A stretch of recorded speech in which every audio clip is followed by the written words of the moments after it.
Message today is hug your kids because 2 of the victims were children.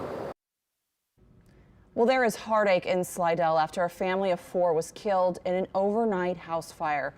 Good afternoon, and thank you for joining us. I'm Jade Cunningham. We have just learned the victims' names. The victims were Phoenix Lusteau, age 33, her husband Stephen Lusteau, 40, and their daughters, Peyton Lusteau, who was 5 years old, and Mackenzie Lusteau, who was 10.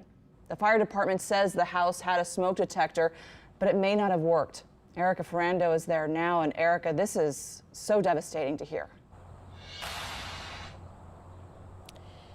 Jade, it is just a heartbreaking day in Slidell and all across the North Shore. We are in the Eden Isle neighborhood, and we know that firefighters got a 911 call around 1:30 in the morning from a neighbor who was reporting a massive house fire. Now, when firefighters got here, those neighbors told them there were either 4 or 5 people inside that house. Of course, they instantly went in and not only focused on getting the flames down, but focused on finding those family members. We know the flames were already huge at the time the firefighters arrived, and it had spread through the fire. Firefighters were able to locate those 4 victims, the 2 adults and their 2 little girls. Neighbors tell us and the firefighters tell us that none of them survived.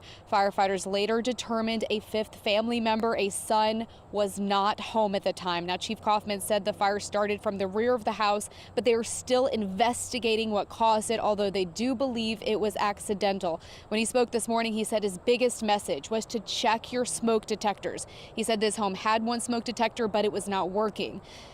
Now, coroner Dr. Charles Preston believes smoke inhalation is what ultimately killed this family, although that has not been officially determined. I spoke with the next door neighbor who woke up to the fire and informed firefighters that the family was inside.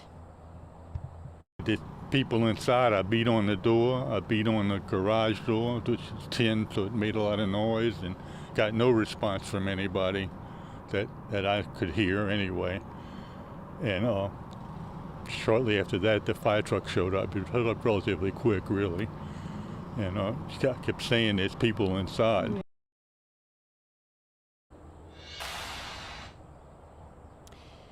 Now, the coroner, Dr. Charles Preston, says autopsies will be performed today and tomorrow, but he says the bodies had no evidence of burns, and that is why he believes they likely died from smoke inhalation. We will continue to bring you updates on this tragic story. For now, live in Slidell, Erica Ferrando, Eyewitness News.